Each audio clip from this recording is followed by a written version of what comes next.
এই গত সিজনে পাট চাষ করেছেন কেউ? এই তো পাট উঠে গেল কিছুদিন আগে। চাষ করেছিলেন কেউ? একটা দুটো একটু হাত নাড়েন। কেউ চাষ করিনি? কি সর্বনাশ, সব কি সর লেগে গেছে? কেউ পাট চাষ করিনি? ও বলতে, আচ্ছা ঠিক আছে, বলতে হবে না, বুঝতে পেরেছি। ঠিক আছে, বুঝতে পেরেছি। আচ্ছা, আপনি চাষ করার পরে যদি পাটের চারা এইরকম বেরোয়, ঠিক যেরকম ভাবে বসে আছেন, পাট খাত রাখবে না ঘুরিয়ে দেবে? পাট খাত দয়া করে মেহরবানি করে একটু ঘুরিয়ে দেওয়া হোক। ওই দাও, কেন বুঝতে পারেননি কি বলতে চাচ্ছি? পুরো পাট খাতটা একটু ঘুরিয়ে দেন, দেন দেন, ঘুরিয়ে দেন। না, বুঝতে পেরেছি। বাবা, বসিরাটা সরতা বসবে না, একদম পিছনের দিকে কোচেটুকুনকে ধরে লায়ের ব্যাপারটা, ওর অবস্থা খুব খারাপ হচ্ছে। চাংড়া করা চলে আয়, দেখি কাছের দিকে আয়। হ্যাঁ, বেশ, একটু কাছের দিকে বসলে পিছনে খালি থাকলে না, আবার কিছু মানুষ বসে। আর রজবালি এমন একটা সময় আমার ছেড়েছে, তার মানে বাঁট টেনে টেনে গায়ে যেই থুড়কি লাথি মারবে, তখন এই বেলুনির সুবিধা বসেছে, আর বিরক্ত করবো না। বুঝতে পারেন? বিরিয়ানি ঝাপটা খেয়েতে তবা পড়তে সার হাঁড়ি মারবো না।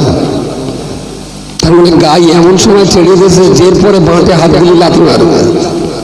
তখন সুবি সাহেবের মতন কি সুন্দর বলে গেল, তিনটে বাঁকি রয়েছে, আমি আর জ্বালাতন করবো না।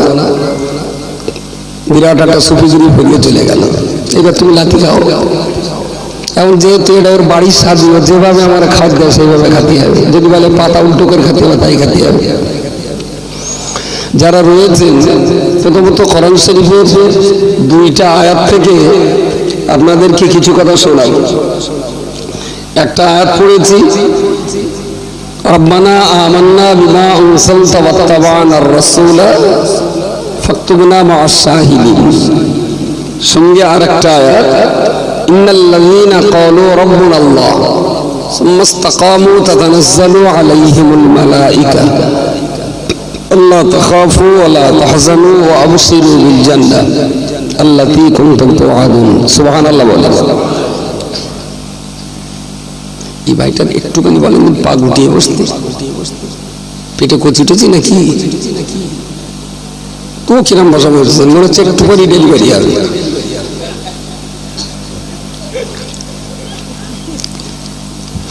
কোরআন শরীফের 2টো আয়াত পড়েছি। এই 2টো আয়াতে আগে একটু মানে বলে নিই। বাড়ি এই তোমার কি গিন্নি শরীর খারাপ, গালে আসবে বসে কি জন্য? বেশিক্ষণ জ্বালাতন করবো, যতক্ষণ থাকতে হবে মদ্দা মানুষের মতো। অসুখ 2 ঘন্টা করতে হবে, সেটা তো আর কোরআন আমার বলে দেয়নি যে 2 ঘন্টা না করলে তো জাহান্নামে যাবে। 20 মিনিটই করে দেবো 2 ঘন্টার রাস্তা। রব্বানা আমান্না, আমরা আল্লাহর কাছে যে দোয়া করি, এই দোয়া করাটাও আল্লাহ আমাদেরকে শিখিয়ে দিয়েছেন। সুবহানাল্লাহ বলে। আল্লাহ যদি আমাদের দোয়া চাওয়া না শেখাতেন, আমরা চাইতেই পারতাম না।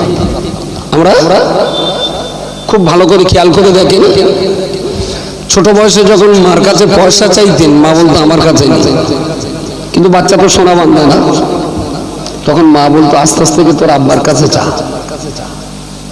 আমি কি খুব ভুল বলছি? তোর আব্বার কাছে চা। মা দিতে না পারলেও পাওয়ার একটা লাইন বলে দিতেন। মার পয়সাটাও সংসারে, বাপের পয়সাটাও সংসারে। তো মার কাছে যখন পয়সা চাওয়া হতো, মা দিতে না পারলেও বলতেন যে তোর আব্বার কাছে চা। কখন চাবি, কিভাবে চাবি, সেটাও বলে দিতেন। এখন তোর আব্বা বিরাট হয়ে গেছে, কোন বলিস না। তাহলে সিচুয়েশনটা, কোন সিচুয়েশনে চাইলে তো চাহিদাটা পূরণ হবে, এটা মা শেখাবে। তো একটা মা তার সন্তানকে যতটা দরদ রাখেন, সৃষ্টিকর্তা আল্লাহ তার বান্দাদের প্রতি তার চাইতে অনেক অনেক অনেক বেশি দরদ রাখেন। সন্তানের প্রতি মায়ের যে দরদ, বান্দার প্রতি আল্লাহর দরদ তার চাইতে অনেক বেশি, কত কোটি গুণ বেশি, এটা তুলনামূলক বিচার করাই ধৃষ্টতা লঙ্ঘন করা হবে। তো যে আল্লাহ আমাদেরকে সৃষ্টি করেছেন এবং বলেও দিয়েছেন ইন্নাল্লাহা গানিয়্যুন ওয়া আনতুমুল ফুকারা, ইন্নাল্লাহা গানিয়্যুন ওয়া আনতুমুল ফুকারা, আল্লাহ নিজেই বলেছেন আমি একাই হলাম মালদার আর পৃথিবীর সবাই হলো আমার দরবারের ভিখারি।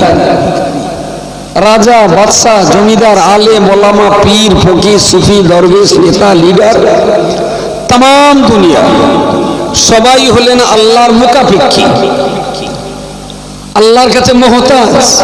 এরা হলেন আল্লাহর দরবারের ভিখারি, এরা হলেন আল্লাহর দরবারের ভিক্ষুক। আল্লাহ বললেন তোমাদের যাবতীয় চাওয়া পাওয়া আমি আল্লাহ ছাড়া মেটাবার দ্বিতীয় কোনো আল্লাহ নেই। লাউ কানা ফীহিমা আলিহাতান, আসমানের নিচে, জমিনের উপরে, আসমানের উপরে আর জমিনের ভিতরে, কুল কায়নাতের এসব কিছুর ভিতর আর বাইরে, লাউ কানা ফীহিমা আলিহাতান, যদি এক আল্লাহ ছাড়া দ্বিতীয় কোনো আল্লাহ থাকতো এ দুনিয়া চলতো না। দ্বিতীয় কোনো আল্লাহ থাকলে, কথা বলেন, দুনিয়া চলতো না। ওয়াহদাহু লা শারীকা লাহু, তিনি এক এবং অদ্বিতীয়, তারই লিডারশিপে, তারই নেতৃত্বে, তারই মাতব্বরিতে দুনিয়াটা সুন্দরভাবে পরিচালিত হচ্ছে, খুব সুন্দরভাবে পরিচালিত হচ্ছে। তো যে আল্লাহ আমাদের সৃষ্টি করেছেন সেই আল্লাহ আমাদেরকে শিখিয়েছেন যে আমি যে মালদার আর তোমরা যে ভিখারি, তাহলে তোমাদেরকে কিছু জিনিস আছে না চাইতেই আমি আল্লাহ আগাম দিয়ে দেব, বিনা চাওয়াতে। আপনার গালে যখন দাঁত ওঠেনি, শুধুমাত্র মায়ের বুকের দুধ খেতেন, সেদিন কতবার আল্লাহর কাছে চেয়েছিলেন যে আল্লাহ দাঁত দাও, গোস্ত খাবো? কথা বলেন, কথা বলেন, দাঁত চাইলেন আপনি? একটু পানি দিয়ে চাচা চকি দেখ।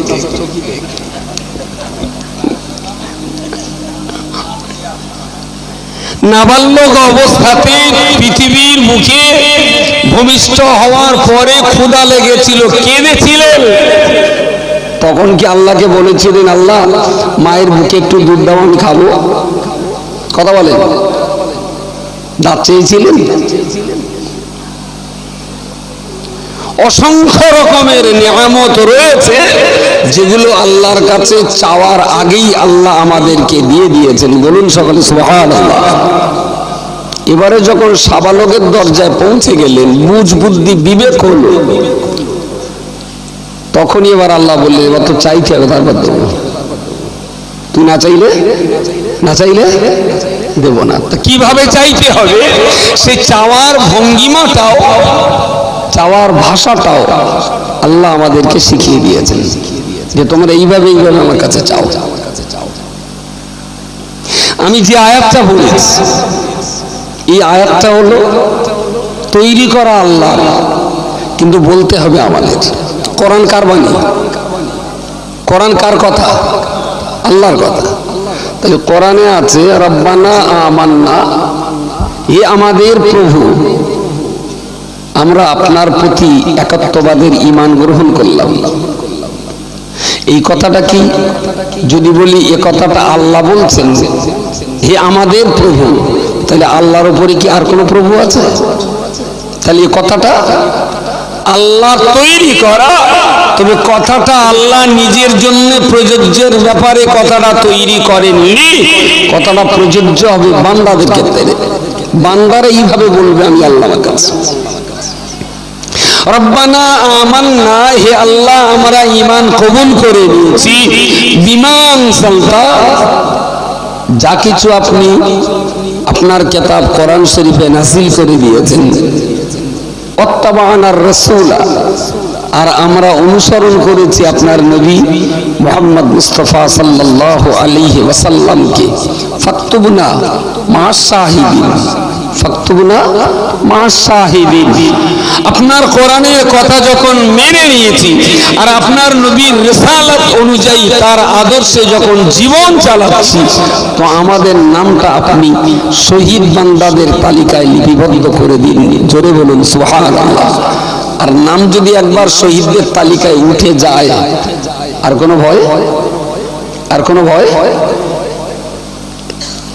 ইন্নাল্লাযীনা ক্বালু রাব্বুনাল্লাহ, কোরআন শরীফের দ্বিতীয় যে আয়াতটা আপনাদের শুনিয়েছি, আমার আল্লাহ পাক রব্বুল আলামিন এই আয়াতে ব্যক্ত করে বলেছেন, ইন্নাল্লাযীনা ক্বালু রাব্বুনাল্লাহ, পৃথিবীর সেই সমস্ত মানুষেরা যারা স্বীকার করে নিয়েছে আমার রুজির মালিক আল্লাহ, আমার হায়াতের মালিক আল্লাহ, আমার মৌতের মালিক আল্লাহ, আমার উত্থান পতনের মালিক আমার আল্লাহ, আমার হাসি কান্নার মালিক আমার আল্লাহ, আমার জান্নাত জাহান্নামে দেওয়ার মালিক আমার আল্লাহ, আমার দুনিয়ায় বেঁচে থাকা, আমার মরে যাওয়া, আমার হাসি কান্না, আমার জরা বেদি, আমার দুঃখ কষ্ট যাতনা বেদনা আনন্দ উল্লাসের যা কিছু থাক না কেন, ও আমাদের প্রভু আল্লাহ, আমার আল্লাহ পাক রব্বুল আলামিন তিনি তো বলে দিয়েছেন, ইন্নাল্লাযীনা ক্বালু রাব্বুনাল্লাহ, যারা স্বীকার করে নিয়েছেন আল্লাহই আমার একমাত্র রব, আল্লাহ ছাড়া আমার মৃত্যু দেওয়ার কেউ নেই, আল্লাহ ছাড়া আমার বাঁচিয়ে রাখার কেউ নেই, আল্লাহ পাক ছাড়া আমার রুজি দেওয়ার কেউ নেই, আল্লাহ ছাড়া আমার বেইজ্জতি করার কেউ নেই, আল্লাহ ছাড়া আমার ইজ্জত দেওয়ার কেউ নেই, আল্লাহ ছাড়া আমার জাহান্নাম থেকে বাঁচাবার কেউ নেই, আল্লাহ পাক ছাড়া আমার ইহকাল পরকালের উদ্ধার হওয়ার কোনো জায়গা নেই। এ কথা যারা স্বীকার করেছে সুম্মাস্তাকামু, এবং সেই কথার উপরে তারা ইস্তেকামাত থেকেছে, ওদের কথাটা এত শক্ত, এত মজবুত, এত শক্ত, এত মজবুত, পৃথিবীর কোন লোভ, কোন লালসা, কোন হুমকি, কোন ধমকি, কোন রকমের কোন মেজাজ, কোন রকমের কোন লোভ লালসায় ওরা তাদের কদম দুটাকে ওই বিশ্বাস থেকে কিঞ্চিত পরিমাণ সরিয়ে দেননি। ইন্নাল্লাযীনা ক্বালু রাব্বুনাল্লাহ, যারা স্বীকার করলেন আল্লাহ আমার রব, সুম্মাস্তাকামু, আর ওই কথার উপরে তারা মজবুত হয়ে গেলেন, মজবুত হয়ে গেলেন।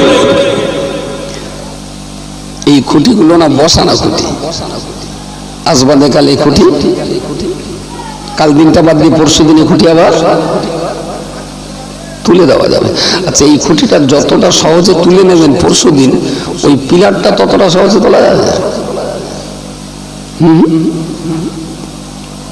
একটা লোক দেখে যদি বলি ভাই এই পিলারটা নিচের থেকে তুলে নিলি, তোমার যে তুলতে পারবে তার যাবে বলে মনে হয়? তাহলে এটাও একটা খুঁটি, ওটাও একটা খুঁটি, এটা তাৎক্ষণিক, ওটা একটু দীর্ঘমেয়াদী, ওটা একটু দীর্ঘমেয়াদী। এটাও মজবুত, তবে এটার চাইতে ওইটা আরো মজবুত। এটা তুলে ফেলা যাবে 2 মিনিটে, ওটা তুলতে গেলে 2 সপ্তাহ লেগে যাবে একটা লোকের। যে শাবল দিয়ে, গয়তি দিয়ে, কোদাল দিয়ে, কুরুল দিয়ে এই খুঁটিগুলো তুলবেন, সেই শাবল, গাইতি আর কোদাল, কুরুল দিয়ে মানুষের ভিতরে একটা বিশ্বাসকে উপড়ে ফেলা যায়। বিশ্বাস বরফে হাত দিলে গরম লাগবে, ঠান্ডা লাগবে, এটা আমাদের ভিতরে বিশ্বাস। এবং বরফে হাত দিয়ে দেখেছি ঠান্ডা লাগে। এখন কোন কোদাল আছে আর কোন শাবল আর গাইতি আছে, যে শাবল আর গাইতি দিয়ে ওর ভেতর দিয়ে বিশ্বাসটা তুলে নেব, এখন বলবে বরফে হাত দিলে গরম লাগে। আমার কথা কি বোঝা যাচ্ছে? পৃথিবীর এই খুঁটি বসাইও আমরা, তুলিও আমরা, কিন্তু ঈমানদার যারা হবেন, আল্লাহর একত্ববাদের প্রতি বিশ্বাস যারা রাখবেন, যারা বলবেন আল্লাহ আমার রব, আল্লাহ ছাড়া আমার কোনো মালিক নেই, সুম্মাস্তাকামু, তাদের সেই বিশ্বাস এত মজবুত হবে যে পৃথিবীর কারেন্টের খুঁটি আর বাড়ির পিলার তুলে ফেলা সম্ভব হলেও ঈমানদারের আত্মা থেকে বিশ্বাসকে নাড়িয়ে দেওয়া কখনো সম্ভব নয়।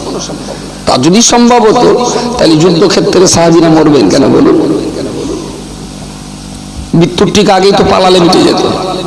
ময়দান থেকে পালালে রাসূলুল্লাহ তো সাহাবীদেরকে তাড়িয়ে ধরতে যেতেন না যে ময়দান থেকে পালাচ্ছ কেন। তাহলে কতটা আল্লাহর উপরে ঈমানের ইস্তিকামাত মজবুত না থাকলে তারা মৃত্যুকে বরণ করেছেন, কিন্তু নিজের বিশ্বাসটাকে কখনো কারোর কাছে বিক্রি করে দেননি। অর্থের লোভে বা জান চলে যাবে এই ভয়ে তারা কখনো বিশ্বাসের অটুট মজবুতকরণ থেকে তারা 1 ইঞ্চি কখনো পিছিয়ে ওঠেননি। ইন্নাল্লাযীনা ক্বালু রাব্বুনাল্লাহ সুম্মা ইসতাকামু, তারপরে তারা তাদের বিশ্বাসটাকে আরো সুদৃঢ় করে দিল, খুব মজবুত করে নিল। আমার আল্লাহ পাক রব্বুল আলামিন ঠিক তার পরপরই ঘোষণা করে বলেছেন, তাতানাজ্জালু আলাইহিমুল মালাইকা, যারা এক আল্লাহর প্রতি বিশ্বাসকে মজবুত করে নিয়েছে। এই বিশ্বাস এমন বিশ্বাস, পৃথিবীর সমস্ত খুঁটি তুলে নেওয়া যাবে, অনেক গাছপালা উপরে ফেলা যাবে, অনেক পিলার জিসিপি দিয়ে তুলে ফেলা যাবে, অনেকের মূল শেকড় উপরে ফেলা যাবে, কিন্তু ইমানদারের ঈমানি বিশ্বাস যখন মজবুত হয়ে যাবে, ইমানদারের ঈমানি বিশ্বাস যখন মজবুত যখন হয়ে যাবে, পৃথিবীর কোন অস্ত্র দিয়ে ওদের সেই বিশ্বাস থেকে সরিয়ে দেওয়া যাবে না।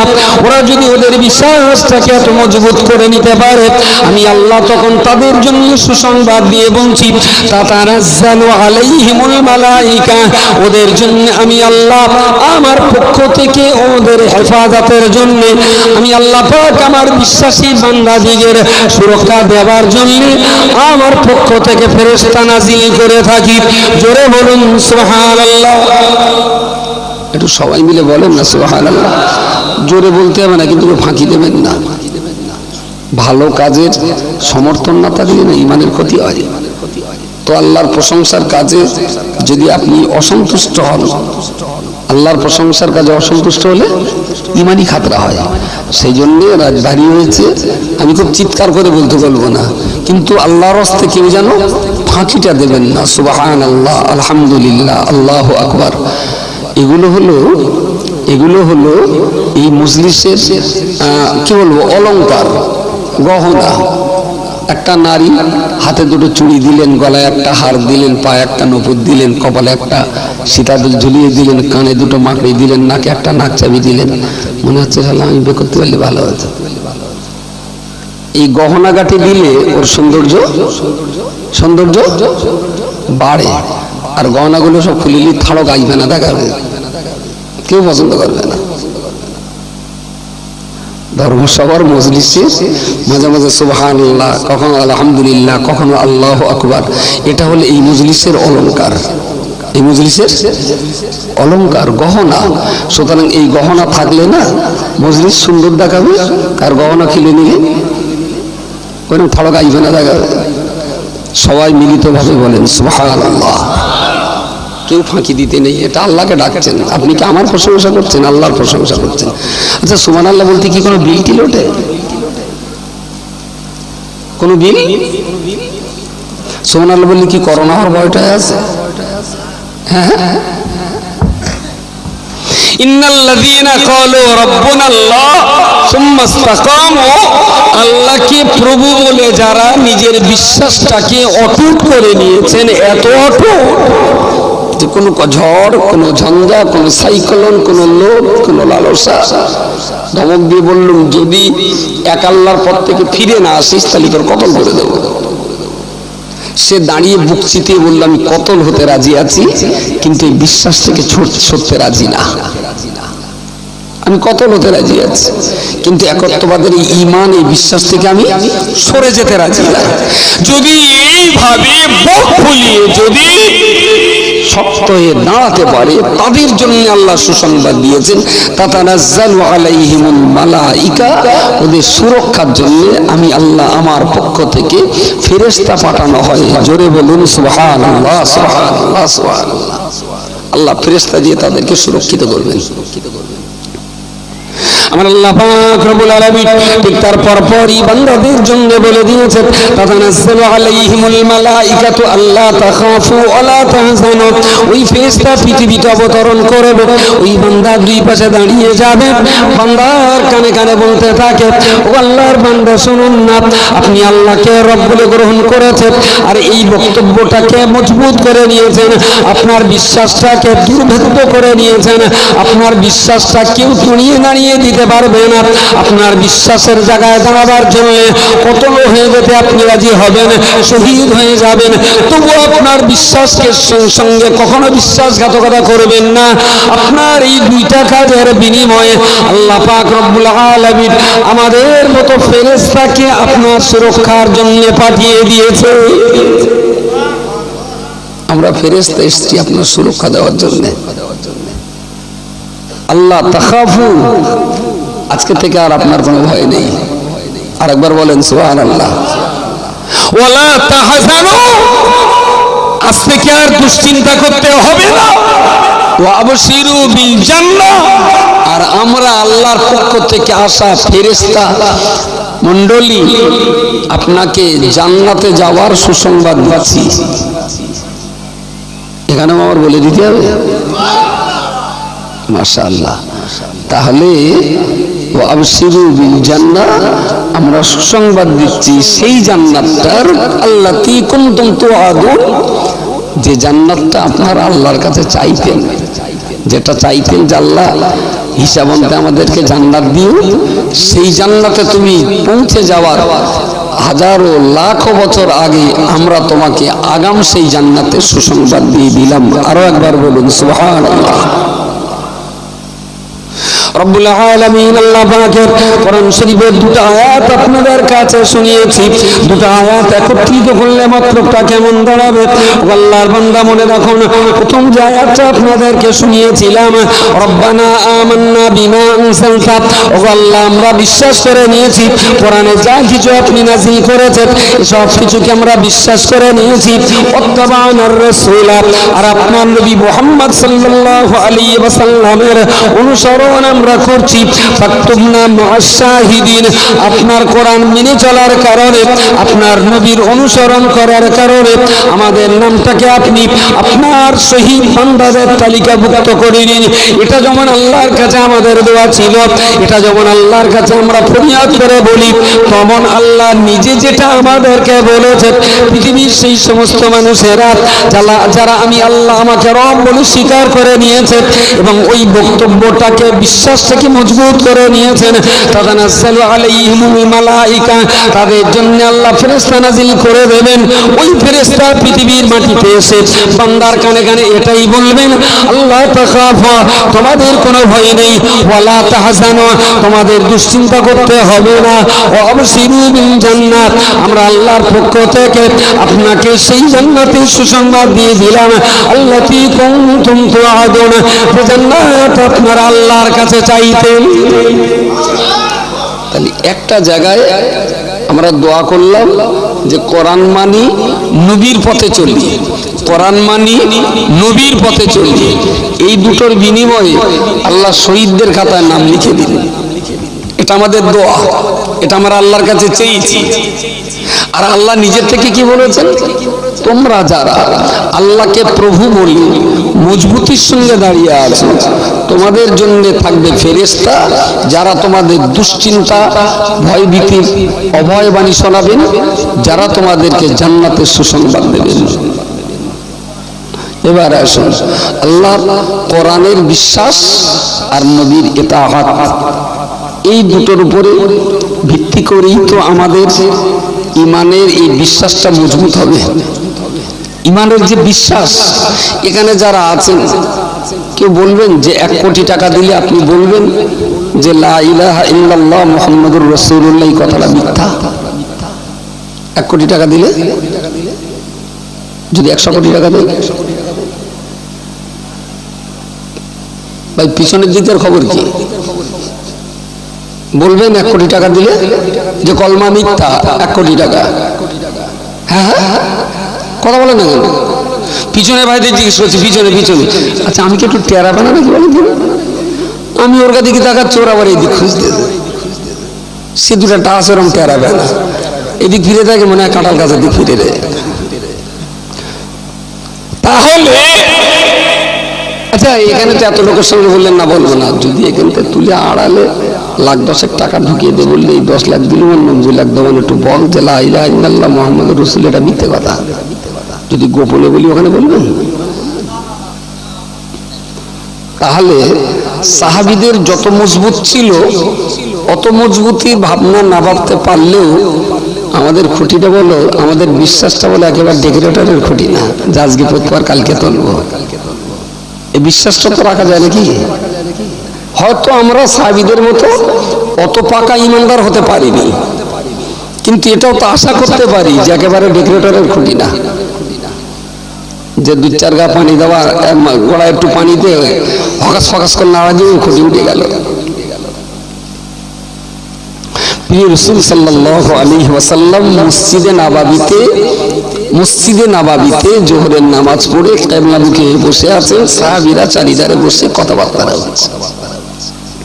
হঠাৎ করে 80টি পর বৃদ্ধ মানুষ, বয়সের ভয়ে নিয়ে পড়া, পেটে খাবার না থাকা, গায়ে পর্যাপ্ত বস্ত্র না থাকা, খুব জীর্ণ শীর্ণ আকৃতি বিশিষ্ট একজন বৃদ্ধ মানুষ রাসূলুল্লাহর সামনে দাঁড়িয়ে বললেন, আসসালাতু ওয়াসসালামু আলাইকা ইয়া রাসূলুল্লাহ, আল্লাহ আপনাকে রাহমাতুল লিল আলামিন করে পাঠিয়েছেন, আপনি ইহজগৎ আর পরজগতের করুণার আধার।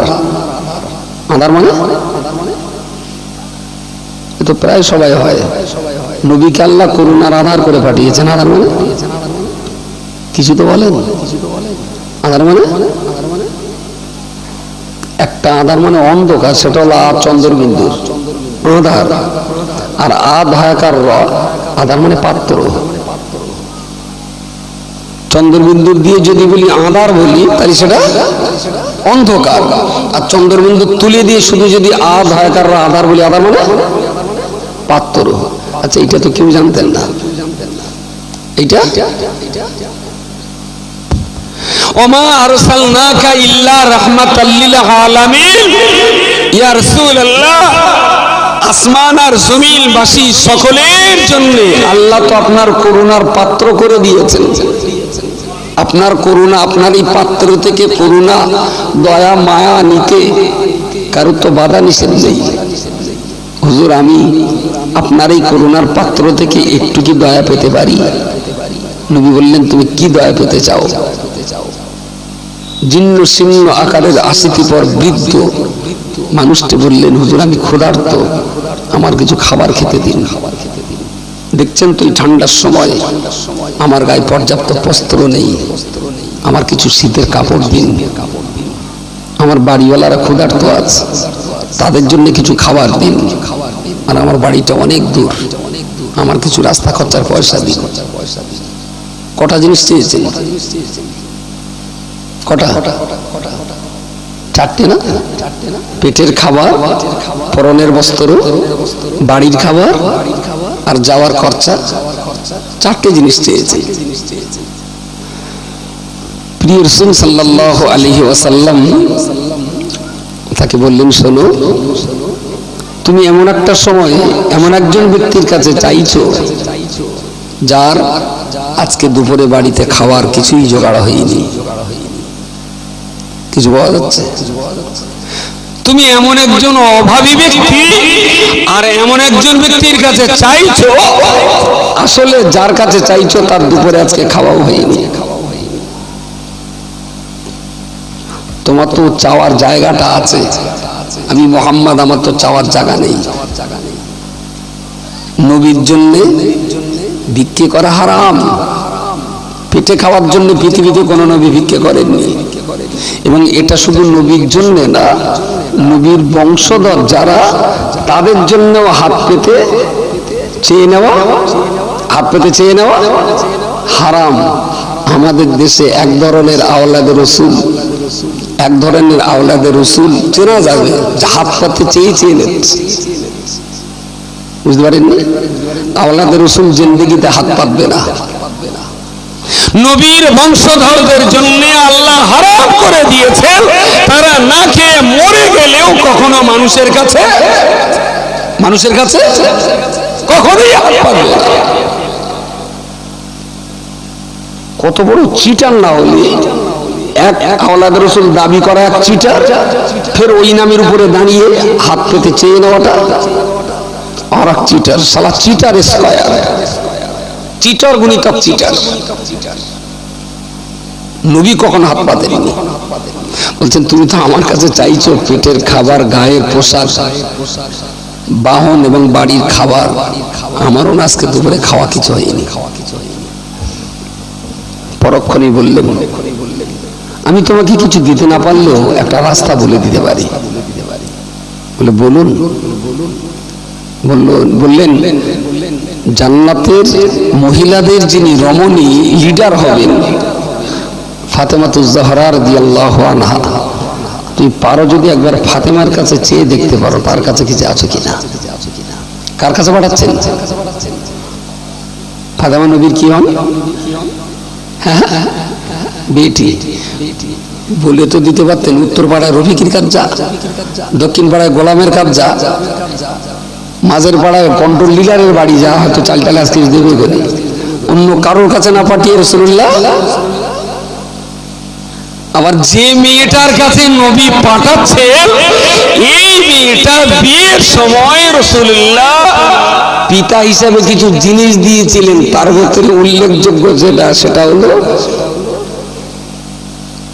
গম ভাঙানো চাকি, নিচে একটা গোল পাথর, উপরে একটা গোল অত বড় পাথর, ছোট্ট একটা ফাঁকা জায়গা, ওখান দিয়ে গম দিতে হবে, আর একটা জায়গায় ছোট্ট গর্ত করা, ওখানে লাঠি দিয়ে পাক দিয়ে দিয়ে। ছোট বয়সে দেখেননি ডাল ভাঙা মা চাচিদের? রাসূলুল্লাহ বিয়ের সময় ফাতেমাকে উপহার স্বরূপ পিতার পক্ষ থেকে দেওয়া হলো জাঁতা কল।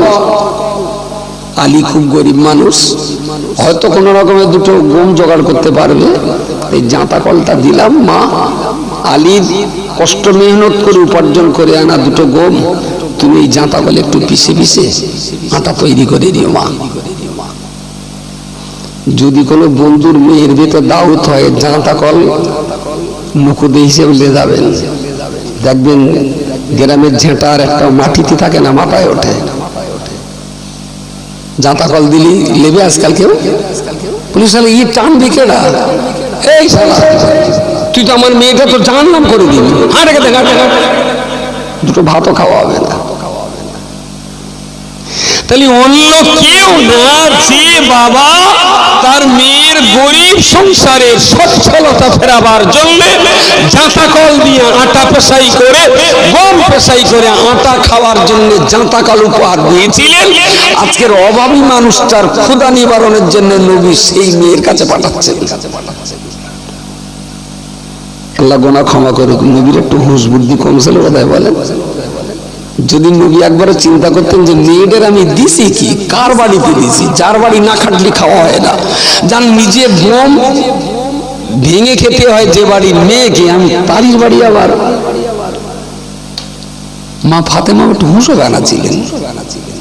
ফকির এসে যদি তোর বলে যে ফাতেমা কিছু দাও, পেট খেয়ে সেটা তুমি আমার বাপ, বলে শালা দেশে আমার যাতা, ফের আবার ফকির পাঠাচ্ছে। বুঝতে পারেননি? প্রিয় রাসূল বললেন তুমি যার কাছে চাইছো না আজ দুপুরে তার পেটেও কিছু পড়েনি, এবং এমন কিছু সংস্থা নেই যে রাত্রিতে মুহাম্মদের বাড়িতে কিছু খাওয়া হবে, তেমন সম্ভাবনাটাও নেই। আমি সন্ধান দিচ্ছি, তুমি ফাতেমার কাছে একটু বলে দেখো, যদি কিছু হয়ে যায়। পৃথিবীর কোথাও পাঠালেন না, নিজের মানুষের কাছে পাঠালেন। লোকটা খুব কষ্ট করে টুকটুক করে হেঁটে হেঁটে ফাতেমার বাড়ির বারান্দায় এসে সালাম করলেন। মা ফাতেমা দরজার আড়াল থেকে সালামের জবাব দিয়ে বললেন কি প্রয়োজন আপনার? লোকটা সব কথা খুলে বললেন যে আমার পেটে খাবারের অভাব, গায়ে পোশাকের অভাব, বাড়িতে যাব পথ খরচার অভাব, আর আমার বাড়ির লোকজন ক্ষুধার্ত আছে তাদেরও কিছু খাবারের অভাব। আমি নবীকে বলেছিলাম, তো নবী আপনার কাছে পাঠিয়েছেন। আম্মা জান ফাতেমাতুজ জোহরা রাদিয়াল্লাহু তাআলা আনহা এক মুহূর্ত কাল বিলম্ব করলেন না, তিনি সঙ্গে সঙ্গে নিজের স্বামীর দেওয়া হযরত আলী রাদিয়াল্লাহু আনহু অনেক কষ্ট করে একটা হার ফাতেমার জন্য কিনেছিলেন, যে হারটা ফাতেমার গলায় বড় শোভা পেত। আর ফাতেমার বাবা বড় গরিব মানুষ, ফাতেমার বাবা মেয়ের জন্য জাঁতা ছাড়া আর কিছুই দিতে পারিনি। আমি আলী আমার জীবন বড় সৌভাগ্যবান, আমি বড় সৌভাগ্যবান, আমার ভাগ্য বড় প্রসন্ন, ফাতেমার মতো একটা কন্যাকে পেয়েছি। তাই অনেক কষ্ট মেহনত করে খেয়ে না খেয়ে হযরত আলী রাদিয়াল্লাহু তাআলা আনহু শেরে খোদা আলী জগৎ জননী ফাতেমার জন্য একটা হার কিনে দিয়েছিলেন। ওই হারটা গলা থেকে খুলে ফেললেন, জানলার ধারে দাঁড়িয়ে হাতটা আস্তে করে বাড়িয়ে দিয়ে ফকিরকে হাত পাততে, আপনার ওই সাইল মিসকিনকে হাত পাততে বললেন। মা ফাতেমা হাতটা উপর থেকে বিসমিল্লাহ বলে ছেড়ে দিলেন। ভিক্ষুকের হাতে পড়ে গেল। আজকে দিনের মতো আমার বাড়িতে খাবার কিছু নাই, আমি তোমার ক্ষুধা নিবারণ করতে পারলাম না। আজকে দিনের মতো তোমার বাড়ি তোমাকে দেওয়ার মতো এক পিস কম্বল আমার বাড়িতে নাই, তোমার চাহিদা কিছুই দিতে পারলাম না। তাই আমার স্বামী দেওয়া বড় সাদার শখের হার আমি আল্লাহর রাস্তায় তোমাকে দিয়ে দিলাম। এই হার মার্কেটে বিক্রি করে দাও। ওই হার বিক্রি করা অর্থ দিয়ে তুমি কিছু খাবার কিনে নাও, বাড়ির জন্য খাবার কিনে নাও, গায়ে কিছু পোশাক তুমি কিনে নাও, আর কিছু অর্থ খরচ করে তুমি বাড়িতে চলে যাও। একমাত্র অলংকার সোনার হারটা মা ফাতেমা লোকটাকে দিয়ে দিলেন। প্রিয় নবী মুহাম্মদুর রাসূলুল্লাহর পাঠিয়ে দেওয়া ওই সাইল বৃদ্ধ মানুষটা আবার গুটি গুটি পায়ে তিনি মসজিদে চলে গেলেন। দেখলেন রাসূলুল্লাহ তখনও বসে আছেন। নবীর সামনে দাঁড়িয়ে হাতটা তুলে বললেন, ইয়া রাসূলুল্লাহ, ইয়া হাবিবাল্লাহ, আপনি যে ফাতেমার কাছে আমাকে পাঠিয়েছিলেন, ওই ফাতেমার বাড়িতে আজকে খাবার নেই আমার দেওয়ার মতো। ফাতেমার বাড়িতে কোনো বস্ত্র তেমন ছিল না। ফাতেমা বাধ্য হয়ে ওর গলার হাতটা আমাকে দান করেছে। রাসূলুল্লাহ খুব আনন্দিত হলেন, খুব আনন্দ পেলেন। বললেন ফাতেমা দিয়েছে? তাহলে হ্যাঁ। তাহলে তুমি তাহলে এটা বেচাকেনা করে তোমার চাহিদা মিটিয়ে নাও। যেই মুখের কথা মুখে পাশ থেকে একজন সাহাবী দাঁড়িয়ে বললেন, ইয়া রাসূলুল্লাহ, আপনি যদি অনুমতি দেন তাহলে যে হারটা ফাতেমার গলায় শোভা পেত ওই হারটা আমি অন্তত কিনে নিতাম। একটু সুবহানাল্লাহ বলবেন? বলছে হারটাকে আমি কিনতে পারি? উনি বললেন, হারের মালিক তো উনি, ওনাকে বলে দেখো, যদি উনি বিক্রি করেন তুমি নিতে পারো। ওই হারের মালিক তো আমি না, ও হারের মালিকটা এখন আর ফাতেমা নেই, ও হারের মালিক তো উনি, তুমি ওনাকে বলে দেখো। সাহাবী মানুষটাকে জিজ্ঞেস করলেন যে তুমি হারটা আমাকে বিক্রি করবে? তো বলছে হ্যাঁ, আমি হার নিয়ে কি করবো, আমার খাবার দরকার, তা বিক্রি করে যদি দুটো পয়সা হয় তাহলে আমার চাহিদা মিটে যাবে। বললে তোমার কত টাকায় এই হারটা বিক্রি করবে? বলে দেখো, আমি হাত পেতেছিলাম আমার পেটের উদরের জঠর জ্বালা নিবারণের জন্য, হাত পেতেছিলাম ঠান্ডা নিবারণের জন্য একটু চাদর, হাত পেতেছিলাম বাড়ির বাচ্চা কাচ্চা ক্ষুধার্ত রয়েছে তাদের জন্য কিছু খাবার, হাত পেতেছিলাম এখান থেকে আমি আমার বাড়ি পর্যন্ত যাবো কিছু পথ খরচার। এই হারের বিনিময়ে আমার এই প্রয়োজনটা মিটে গেলেই যথেষ্ট, যেটা দাম দিলে হয় তুমি দাও। একটু সুবহানাল্লাহ বলবেন? আচ্ছা, এই ফকিরটাও কি খুব স্বার্থপর বলে মনে হয়? খুব কি লোভী বলে মনে হয়? একান্ত প্রয়োজনের তাগিদে, যতটুকু প্রয়োজন আমার প্রয়োজনটা মিটে গেলে আমার আর দরকার নেই। হারের দাম তো অনেক বেশি। বলছে আমার অত বেশি লাগবে না ভাই, আমার একটু খাবার একটু পোশাক আর এই দুটো জিনিস হয়ে গেলে বাস যথেষ্ট, আমার আর লাগবে না। আল্লাহ নবী সাহাবী, আল্লাহ নবী সেই সাহাবী সঙ্গে সঙ্গে ওনার বাড়িতে গনিমতের কিছু অর্থ ছিল, ওই অর্থ এনে তিনি 20 দিনার তার হাতে দিয়ে বললেন, যাও যাও এই 20টা দিনার দিয়ে তুমি এবং তোমার পরিবারের খাবার কিনে নাও। 200 দিরহাম তার হাতে দিয়ে বললেন, এই টাকাটা দিয়ে তুমি তোমার গায়ের পোশাক কিনে নাও, বাড়ির বাচ্চাদের গায়ের শীতবস্ত্র কিনে নাও। সঙ্গে নিজের বাড়িতে একটা উট ছিল, সেটাও দিয়ে বললেন, এটা দিয়ে তুমি একটা কাজ করো, এই উটটা নিয়ে তুমি উটের পিঠে চড়ে বাড়িতে চলে যাও। গাড়ি ভাড়া না, একটা জীবন্ত উট দিয়ে দিলেন যে উটের পিঠে উঠে চলে যাও আর এই 20 দিনার খাও আর বাড়ির জন্য খাবার কেন, আর 200 দিরহামটা তুমি আর বাড়ির জন্য পোশাক কিনে নাও যেন শীতে কষ্ট না হয়। হারের দাম তার চাইতে অনেক বেশি ছিল, অনেক বেশি ছিল। ওটা বিরাট সন্তুষ্ট বললেন, আমার আজকের এই প্রচন্ড অভাবের দিনে যতটুকু মিলেছে আল্লাহ লাখ লাখ শুকরিয়া, আমার আর দরকার নেই। আজকের দিনের কোন লোক যদি ভিক্ষে চায়, মা দুটো ভিক্ষে আর বাড়িতে যদি একটা সোনার হাত দেয়, ও কি চাল ডাল তরি তরকারি আদা রসুন কিনে কি বাকি টাকা ফিরিয়ে দেবে? হ্যাঁ, বাকি টাকা। আজকের দিনে ফকিররাও চিটার। প্রয়োজনের অতিরিক্ত বর্ষাকালে আপনি যখন চাল কিনে খান, এখন কন্ট্রোলের চাল বলে আর তো কিনতে হয় না খুব একটা, বর্ষাকালে আপনি যখন চাল কিনে খান সেই টাইমে ফকিরের ঘরে 7 কুইন্টাল 8 কুইন্টাল করে চাল থাকে। আজকাল ফকিরের ভিক্ষে দেওয়ার আগে বাড়ি চেক করে ভিক্ষে দেওয়া উচিত। পেশাদারি যা ফকির আছে, সেদিন এটা খোঁড়া এমনি আমি ভিক্ষে টিকে দেয়নি খুব একটা, এটা ওই কি বলে সেই টেঁড়া বাঁকা না ভ্যানে করে ঢুকেছে, মাইকে হেঁটতেছে, আর সে তো সব জান্নাত দিয়ে দিচ্ছে গড়ে। তা মনে হলো এর দুটো দেই। তা বাড়িতে বেরিয়ে এসে ভ্যান গাড়ি জিজ্ঞেস করছি, তোর কত করে দেয়? তাহলে তার 500 টাকা করে। আমার ভ্যানার আমি প্রতিদিন 500 টাকা করে দেয়। আমি এর ফকিরের অবস্থা কি? বলতে ওর প্রতিদিন 3-4 হাজার করে হয়। আমি বাড়ির অবস্থা, তাহলে ওরা একটা মেয়ের বিয়েতে 70,000 টাকা দিয়ে বাইক দিয়েছে, একদম টেরা বাঁকা বলো, এই পা দুটো এরম এরম কিরম জিলিপি মানে এরম বেঁকে চড়ে রয়েছে পা দুটো, একটা হাত ছোট আর একটা হাত বড়, গাড়িতে শুয়ে রয়েছে। ওরা আবার মেয়ে হয়েছে, কি করে আল্লাহ জানে আর ওরা জানে। তো সেই মেয়ের বিয়েতে নাকি 70,000 টাকার বাইক দিয়েছে, আরো 2 কাঠা জমি কিনে দিয়েছে।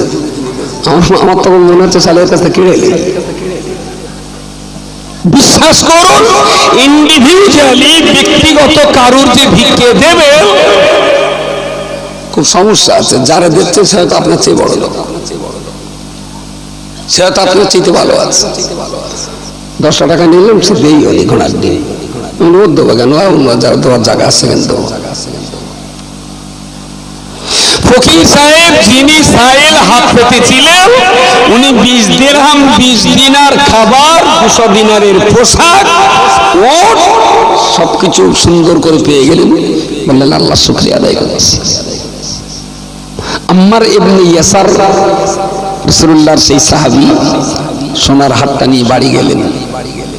সুন্দর করে হাতটা মিশক আম্বার দিয়ে সুন্দর করে হাতটাকে সুগন্ধযুক্ত করলেন। একটা ইয়ামানের কাপড়ের প্যাকেটের ভিতরে দিয়ে নিজের বাড়ির গোলামটাকে হাতটা দিয়ে বললেন, এই হাতটা নিয়ে তুমি নবীর কাছে দাও, আর তুমি বলো যে ইয়া রাসূলুল্লাহ, আমার মহাজন হাতটাকেও আপনাকে দিতে বলেছেন, আর আমি আজকে থেকে আমার মহাজনের গোলাম না, আজ থেকে আমি আপনার গোলাম। আমার মহাজন বলে দিয়েছেন, এখন থেকে আমি আপনার গোলামি করব। একটু জোরে বলবেন সুবহানাল্লাহ। লোকটা চলে এলেন আম্মার ইবনে ইয়াসার রাদিয়াল্লাহু আনহুর পাঠানো সেই গোলাম রাসূলুল্লাহর দরবারে চলে এলেন। বললেন, ইয়া রাসূলুল্লাহ, ইয়া হাবিবাল্লাহ, আমি আম্মার ইবনে ইয়াসারের কেনা গোলাম। উনি আমার হাতে এই প্যাকেটটা দিয়েছেন, আমার হাতে প্যাকেটটা দিয়েছেন, এবং আমাকে ওই প্যাকেটের সঙ্গে আপনার ওহী যাবার নির্দেশ দিয়েছেন। এটা প্যাকেটে যেটা আছে সেটাও আপনার, আমি গোলাম বয়ে নিয়ে এসেছি, আমিও আপনার। বললেন, প্যাকেটের ভিতরে কি আছে? বললেন, জানি না।